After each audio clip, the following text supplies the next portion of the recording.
You don't get paid for time. And that's one of the most misunderstood truths about success. Because most people believe that simply showing up, staying busy, and putting in long hours should automatically lead to better results.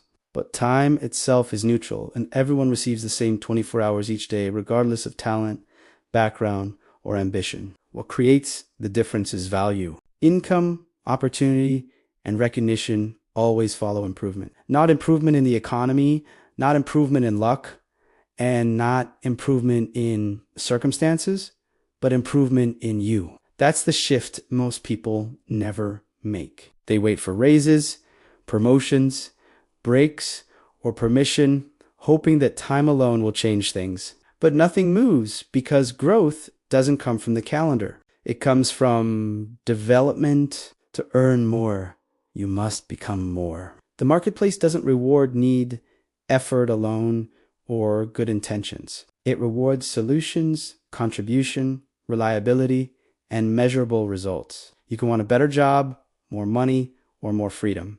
But unless you become the kind of person who can consistently produce greater value, nothing changes. Life works like a field. You don't harvest because you want to. You harvest because you planted, watered, studied, and cultivated. Some people plant nothing and wonder why nothing grows.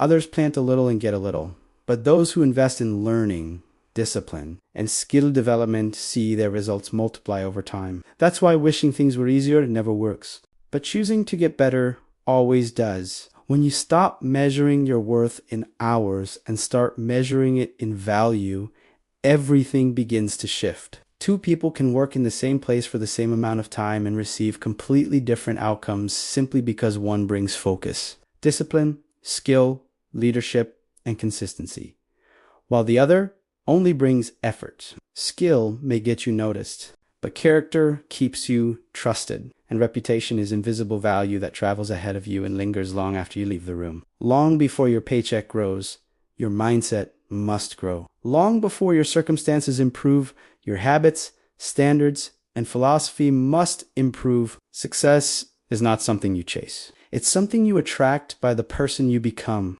When you invest in yourself, your skills, your discipline, your attitude, and your principles, you increase your value in every environment you enter. You become an asset. And when you live as an asset, opportunity begins to seek you out instead of the other way around. Average effort never commands exceptional reward, but consistent growth always compounds. And when you stop chasing success and start focusing on becoming valuable, success stops running from you and starts responding because you've become the kind of person the world is built to reward.